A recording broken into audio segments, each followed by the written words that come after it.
لما جيت اعمله لاول مره كنت خايفه زيك كده ومتوتره ومش عارفه وخايفه يطلع مني مش حلو.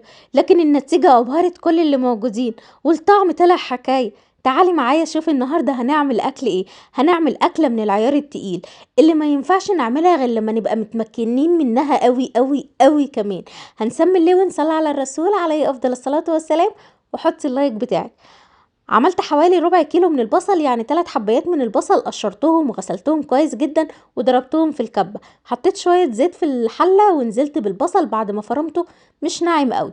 بعد كده جبت معايا الكبة وحطيت فيها حوالي نص كيلو من الطماطم ونزلت بحوالي ربع كوباية من المية. وهبدأ ان انا اضرب الطماطم في الكبة بالشكل دوت كده. انا عايزة الطماطم بتاعتي تبقى تقيلة، مش عايزاها خفيفة. لو انت عايزاها خفيفة ما تضربهاش في الكبة، لان الكبه مش هتنعمها لك زي الخلاط بالظبط او الهاند بلندر. دي مرحله الطماطم اللي انا عايزاها كده يبقى السمك بتاعها تقيل شويه. ليه؟ هنعمل ايه هتشوفي معايا دلوقتي. حسيت ان الطماطم معايا لونها مش حلو قوي، صفرة شويه، فرحت حاطه معلقه صلصه طماطم من المعلبه وقلبت كله مع بعض. الطماطم احمرت سيكه. تعالي بقى معايا كده نبص على البصله بعد ما اتشوحت معايا في الوقت دوت كده. سبتها على النار كده لحد ما اتشوحت معايا وبقى لونها حلو قوي. نزلت بشفشق الطماطم كله وبعد كده سبته خد غلوة ونزلت بالتوابل. التوابل اللي انا هحطها النهاردة توابل حلوة جدا، ملح وفلفل اسود وسبع بهارات وشوية شطة وشوية نعناع. وهنعمل احلى تسبيكة محشي طعمها حكاية. تعالي بقى سيبي تسبيكة المحشي على النار وتعالي نعمل خلطة حلوة جدا للفراخ. ازاي الفراخ تطلع معاكي جامدة وكمان تطلع معاكي شوية شوربة. معنى كلمة جامدة يعني حلوة. تعالي نشوف هنعملها ازاي. النهاردة معايا فرخة بلدي متقطعة على 4 قطع. بشرت بصلاية وحبيتين من الطماطم بالشكل دوت كده. طبعا في ناس كتير بتسلق الفراخ بالطريقة العادية، لكن الطريقة ديت لو انت جربتيها واسألي اهل الخبرة عليها هتلاقيهم كلهم بيشكروا في الطريقة دي. امي وامك وجدتي وجدتك زمان ما كانوش بيعملوا الفراخ او البط غير بالطريقة ديت كده. بعد ما بشرت الطماطم والبصل نزلت بشوية ملح وشوية فلفل اسود. وطبعا لو عايزة تحطي بهارات الفراخ حطي لو انت حابة. بعد كده حطيت شوية زعتر وشوية روزماري وكم حباية كده من الحبهان، بس فتحتهم بالسكينة علشان يدوني التست العالي والطعم المظبوط. طبعا كنت غسله الفراخ كويس جدا ومقطعاها 4 تربع. لو انت حابه تقطعيها براحتك، مش حابه خلاص ممكن تعمليها بنفس الطريقه والفرخه تكون كامله، مفيش اي مشاكل خالص. قلبت كل المكونات بالشكل دوت كلها مع بعضيها. وطبعا الزعتر صحيح والروزماري برضو نفس القصه. قلبتهم وخلطتهم مع بعض. مسكت الفرخه بتاعتي وبدات اللي انا اتبلها كويس جدا بالخليط اللي احنا عملناه. وطبعا في الوقت دوت كنت مولعه على حله من غير اي ماده دهنيه خالص، وسبتها تسخن كده لمده دقيقه على النار لحد ما تسخن معايا. وتعالي نشوف هنعمل ايه بعد كده في الفراخ ديت. تبلتها كويس جدا، حتى كمان الكبده والقناصه بنفس الطريقه، مفيش اي مشاكل خالص. الحله على النار سخنت معايا بالشكل دوت من غير ماده دهنيه ومن غير اي حاجه. نزلت بقطع الفراخ وبدات اللي انا ارصها في الحله. وطبعا لو عندك كميه كبيره مفيش اي مشاكل برضو، مش هتقولك لا. بقيت التتبيله الطماطم والبصل نزلت بيه على الفراخ برضو. هسيبها كده لمدة دقيقتين 3 لحد ما الفراخ تاخد لون، واروح قلبها على الناحية التانية ومستمرية في التقليب لحد ما الفراخ كده تاخد الصدمة بتاعتها وتديني اللون اللي هو الحلو الجميل اللي انت هتشوفيه دلوقتي دوت. في المرحلة ديت كنت مولعة على مية في الكتل مستنياها تسخن معايا. وممكن تولعي عليها النار مفيش اي مشاكل، المهم اللي هي تكون مية مغلية علشان خاطر تعملي للفراخ صدمة كده. وما تحطيش عليها مية من الحنفية عشان تسرعي في نسبة السوى بتاعتها. وزي ما قلتلك اللي الفراخ ديت بلدي وممكن تعملي البيضه بنفس الطريقه مفيش اي مشاكل. في الوقت دوت كنت ناسيه ان انا احط ورقتين من ورق اللورة ونزلت بيهم. خلاص كده الفراخ بقت معايا تمام. تعالي بقى نحط مع بعض كده شويه الميه ونسيبها تستوي على نار هاديه وتعيش حياتها. انا حاطه الملح ومظبطه كل حاجه. الميه هحطها لحد ما اغطي الفراخ بالشكل اللي انت هتشوفيه. ولما تيجي تحطي الغطا على الفراخ ما تغطيش الحله بالغطا عشان ما تطلعش ريم وتبقى ريحتها مش حلو. حاولي تسيبي تهويه كده عشان تبقى تمام.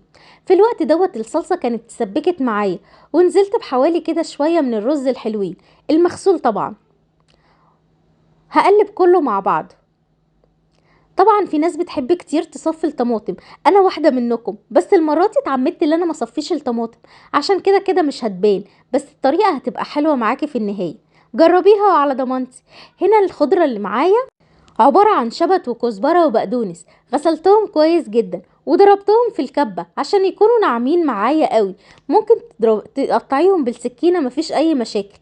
هنا كانت الخلطة بتاعتي بردت شوية. كنت غسلت الكوسة والفلفل والبتنجان بعد ما قورتهم كويس جدا. الكوسة المرة دي هنعملها بطريقة مختلفة، ويمكن الطريقة النهاردة في ناس كتير ما تعرفهاش، ولو انت ما تعرفهاش ياريت تجربيها لان بجد ابهرت كل اللي موجودين. الكوسة هنعملها ونحشيها وندخلها الفرن، مش هنسويها على النار من فوق. قلتلك اللي الطريقة النهاردة مختلفة ولازم تجربيها بنفسك. طبعا انا مميله الحله كده لان هرص دلوقتي البتنجان والفلفل. في الوقت دوت كانت خلاص الفراخ معايا استوت. خدت منها شويه شوربه حلوين علشان خاطر اسقي بيهم المحشي والكوسه. بس الشوربه كانت معايا دسمه شويه من غير ما احط ماده دهنيه. الفراخ نزلت الشوربه بتاعتها وطلعت دسمه زي ما انت شايفه كده. زودتها بشويه ميه عشان ما تبقاش تقيله قوي. فاض معايا شويه من الرز، طلعت لفه ورق عنب من الفريزر وبدأت اللي انا افكها عشان اعملهم بالمرة. هنا علشان خاطر تخلي المحشي بتاعك مسكر وطعمه حلو كده ولونه كمان احلى، حطيت معلقة صلصة طماطم وقلبت كله مع بعض. وطبعا انا مملحة الشوربة كويس جدا، ولو حبيت اللي انا احط شوية ملح صغيرين مفيش اي مشاكل. هسقي المحشي دلوقتي بالشوربة. وطبعا المحشي ما بيتسقيش كله او تخلي الميه تغطيه، لا الميه بتبقى في نصه كده او الشوربه بتبقى في نصه. وطبعا الصباع مش محشي للاخر، بتسيبي عقله كده علشان خاطر الرز بيتضاعف الحجم. هنا كانت الكوسه خلاص رصيتها في الصينيه وكنت بسقيها بالشكل دوت. هغطيها بورق فويل وادخلها الفرن، وكلي ودوقي احلى كوسه ممكن تاكليها في حياتك. لو انت ما بتحبهاش هتغيري رايك خالص وهتعمليها بعد كده بنفس الطريقه. جبت معايا ورقة زبدة وبدأت اللي انا اطبقها كده على قد الصينية بالظبط، وهغطيها كويس جدا، وهروح حاطة بعد كده فوقيها ورق ألموني او ورق فويل. طبعا لو مش عندك ولا ورق الزبدة ولا ورق الفويل تقدري اللي انت تحطيها عادي في الفرن، بس تعلي النار شوية وحطيها على الشبكة. انا كمان حطيتها على الشبكة برضو. في الوقت دوت الفراخ كانت استوت معايا وطلعتها وحطيتها في الصينية. تعالي نعمل لها كده وش تحمير يكون حلو وندخلها تحت الشواية. معلقة من صلصة الطماطم، عليها معلقة من الزيت او السمنة البلدي لو متوفرة عندك، ومعلقة صغيرة من الملح وشوية فلفل اسود. وبدأت اللي انا اقلب المكونات دي كلها مع بعضيها، وابدأ اللي انا احط كده الصلصة على الفراخ. وطبعا ممكن تعمليها على الوش التاني برضو بعد ما تحمري الوش دوت. لو عندك دبس رمان هيبقى جميل معاكي او صويا صوص برضو، بس ما كانش متوفر عندي. هل اوقف الوصفة؟ لا طبعا، احنا اتفقنا اللي مفيش اي حاجة تقدر توقفنا. خلاص في المرحلة دي الكوسة كانت استوت، وعايزة اقولك طعمها يجنن، والصوص اللي نازل منها دوت طعمه حلو جدا، مستوية والرز مفلفل من جوه وهي زي العسل. جربيها وادعيلي، والله هتدعيلي انا عارفة. خلاص دلوقتي بعد ما خلصت بقى والاكل كله استوى، هنا كنت بدوق الكوسه عشان اقولك رايي. بصراحه الكوسه اتاكلت اول حاجه لان من حلاوتها كانت جميله جدا. الورق العنب كان استوى والمحشي كمان كان استوى معايا. عملت شويه ملوخيه، والملوخيه الخضراء كنا مفرزينها مع بعض في الفريزر، طلعتها وعملتها بسرعه جدا. وهنا كانت الكوسه خلصت والفراخ اتحمرت.